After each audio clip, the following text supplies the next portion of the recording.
good news. Is it the phone? No, I shut the phone off. It was still doing it. Nobody's on. Try stopping recording and restarting it. Stop what? Try stopping recording and restarting. Oh, yeah, I think when we put it on pause, it screwed Mitch up. It's still there? Alright. Okay. Title to all the holdings that Hawkeye Land Holdings had rights to for the rails that they were purchased at some point in time. They just kind of did a blanket purchase at some point. They have signed over all those rights to us and in turn the county so that we have that control. And like I said, Mr. Fichter is still working to identify any other property owners between here and Neola that we may still need to contact so that we are able to move forward as quickly as possible. But this really is a section of trail that is quite important to continuing what we've already started. If we have to build around this individual, it will be quite expensive and, oh, there we go. Thanks, Courtney. It's just like, I've been listening to you talk, maybe I shall shut up. So if we have to build around this individual, it will be very expensive for all of us. And I don't think that is what any of us in this room want to have to do. We are all very committed to this and hope that your commitment to helping us move forward will come out today as well. Courtney, can we get your address? 19764 Beverly Manor Lane in Council Bluffs. Anyone else speaking in favor? I'll speak in favor, just a little anecdotal. And the address? Joe Munch, Neal, Iowa, 705 3rd Street. Just this morning on my way here, traveling from Neola, there were a number of heavy equipment, farm equipment, all sorts of things. And as I approached the current trailhead at the Smith Preserve, there was a bicyclist coming toward me off of the highway. And immediately, as soon as I had an opportunity to get off the highway, to get onto our trail. If you've ever driven past this trail, it's heavily used for a trail that has no beginning and no end. It's serving the public very well, and it's a safety, it benefits safety, it benefits the lives and the experience of living in the rural areas, and it was a wonderful thing for our overall county community.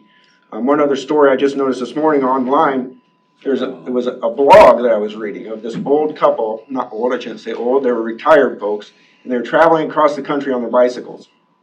And they happened upon Underwood and then started traveling down the highway to Omaha via the highway, and they just discovered our trail. And so they began to ride on the trail, and then they came to the end, and so they had to navigate up the hill and through the weeds and then get back onto the highway.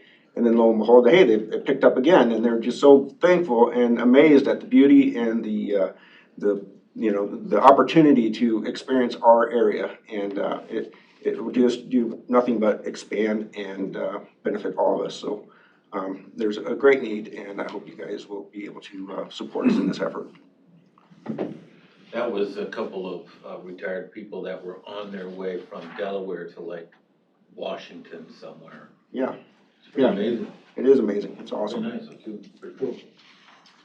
Courtney, was there money transferred for that Hawkeye land We paid $500. for all of them? Cool. Finally. Kudos to our negotiating agent, Mr. Lynn Leaders. So is there any more, speaking in favor? Cole? In favor. Cole, your name? Cole Epley, Coleepley, address 601 Roosevelt Avenue in Council Bluffs. Just wanted to say that I'm really proud of the work that the Trails Association is doing to make these connections between the communities that make Pot County a welcome place for residents and visitors, especially as somebody who grew up in East Pot County in Walnut. That being said, our goals for the trail beyond connecting these communities along the proposed route are really rooted in improving the quality of life for Pot County residents and for visitors. And I personally, it's my opinion, the opportunities for these communities in which we live and grew up are too great to ignore.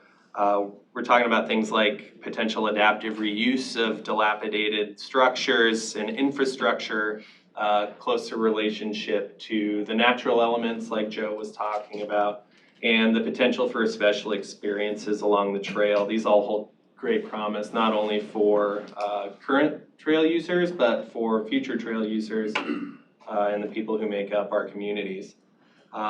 For background, we've seen the overwhelmingly positive experiences and impacts of trail-connected communities in places like Mineola and Silver City and Malvern and beyond on the Wabash.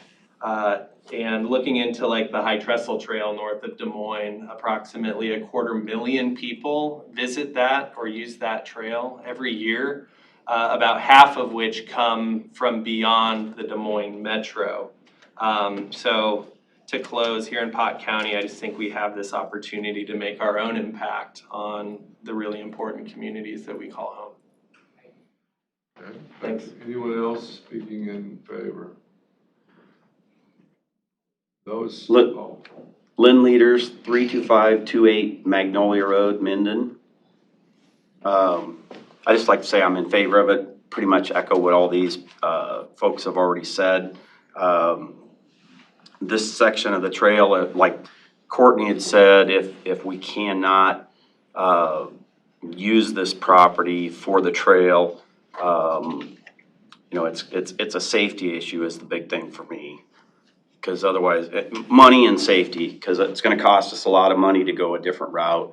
Otherwise, we got to put the trail along the road, which is a safety issue. So that and the economic impact that it'll have for the communities, Underwood, Neola, all those communities. So.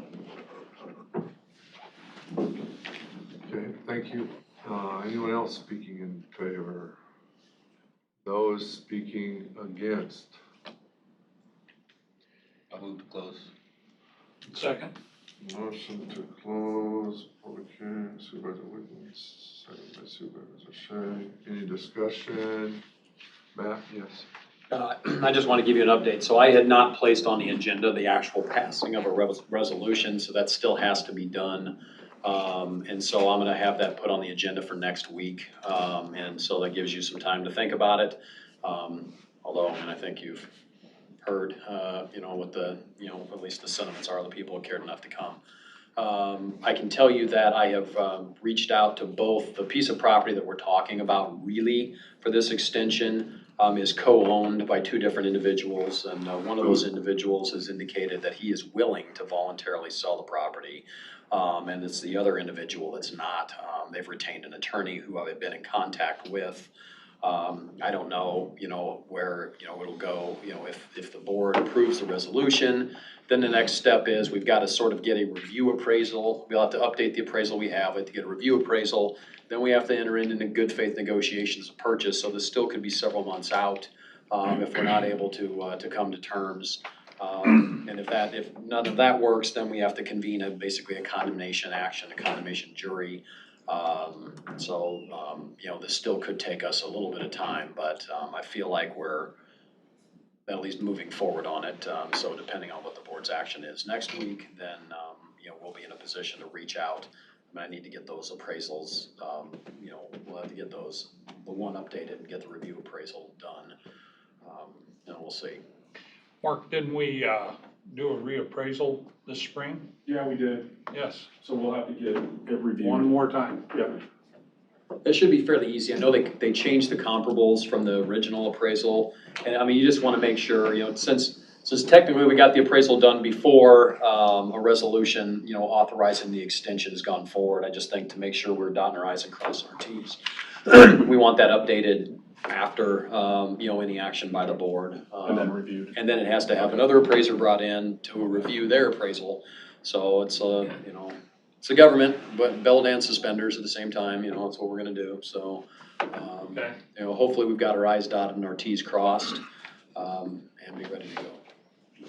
Mike, how soon would that be ready to go? This particular stretch, we would have to survey the property because we didn't get authorization to enter the private property previously.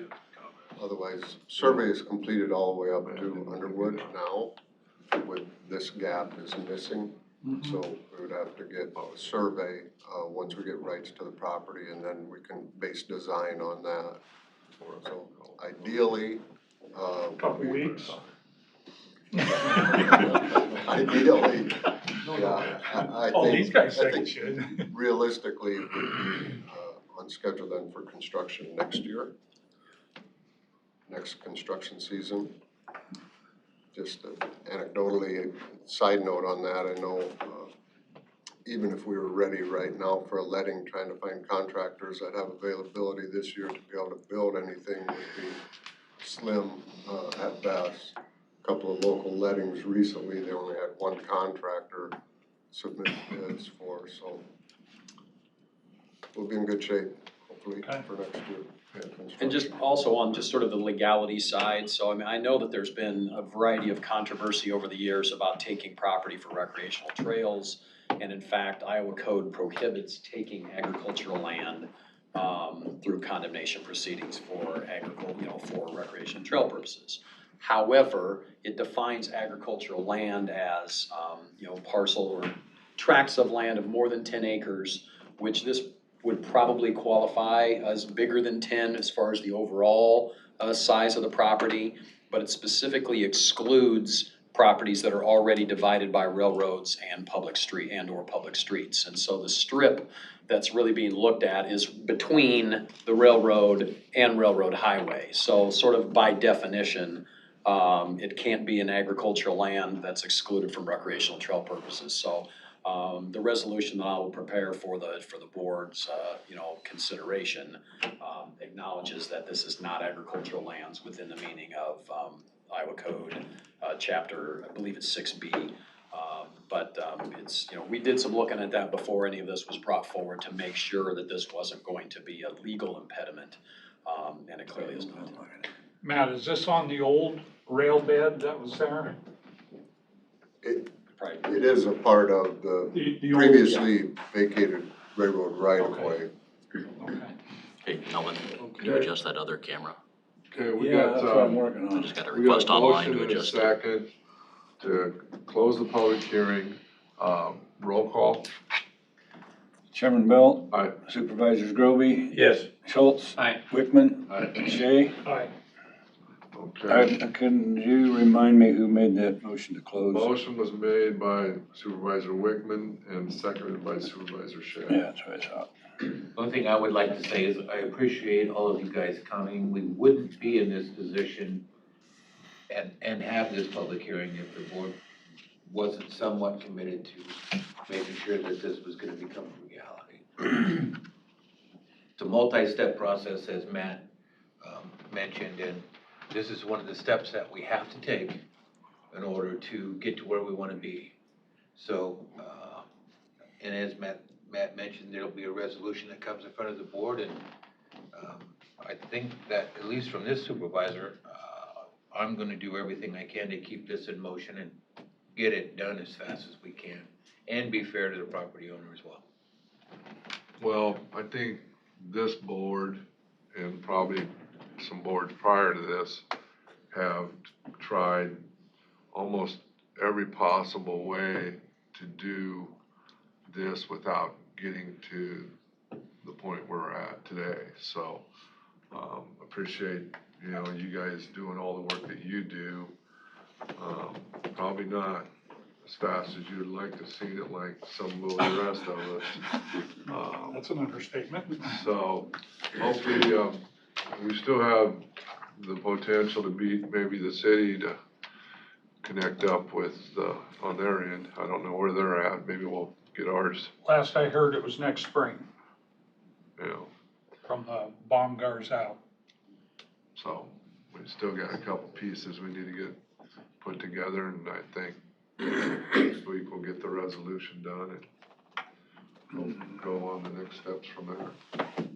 But again, thank you for your coming today, and thank you for what you're doing for the trails. Anyone else? When it's all done to Underwood, people will get excited. I'm buying a bike.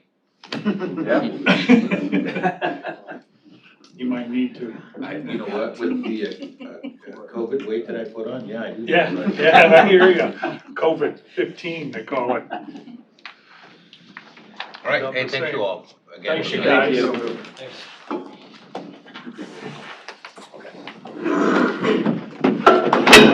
June, that should be drawn up, right, Mike? I saw that look. See you. What Matt? Oh, what families, dude? Garfield, is that you sending me those emails? No. Oh, okay. What email? Matt, are you ready to go in yours? I'm ready, just need to make sure that we got the attorneys here, so I've never actually met Mike and Katie, so. Are they physically here? Yeah. Yeah, they're Oh. out there. I just talked to them because I wanted to see if they wanted HR and Andy and everything. No, They what? he said no. So I flat out right in front of Andy. It's kind of funny. Is Andy, was he here for Are you this? guys, Yeah, him are you guys and gonna make a motion to Dylan go were. into closed session? Oh, Dylan too? Once everybody's in here, yeah. I'll make a motion to close session. Second, Do we need Mitch now, or? doesn't matter. I just so I can shut They my just have to announce computer off. themselves when they're in, that's all.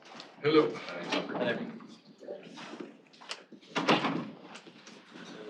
So, You want a roll call now? it's Matt Wilbur, County Attorney Mike Richards. Mike Richards, yes. Okay.